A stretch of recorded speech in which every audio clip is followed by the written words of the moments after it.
Katram ceļam ir sākums un beigas. Mums katram ir savs ceļš. Tāpat kā mums visiem ir vajadzīga vieta, kur atgriezties. Cilvēks aug ātrāk nekā koki viņam apkārt. Mēs gribam, lai tu redzi to, ko redzam mēs. Mīlestība smaida cauri visām lietām. Tā vienkārši un mierīgi. Katrā dzīves mirklī cilvēks var būt tāds, kāds viņš ir.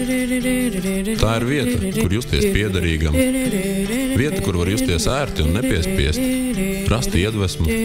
Vieta, kur pabūt ar sevi un savām domām. Miers, prieks un harmonija.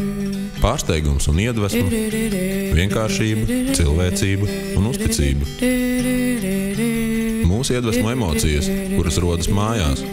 Un mēs zinām, būdiņa, kur smejas, ir bagātāka par pili, kur garlaikojas.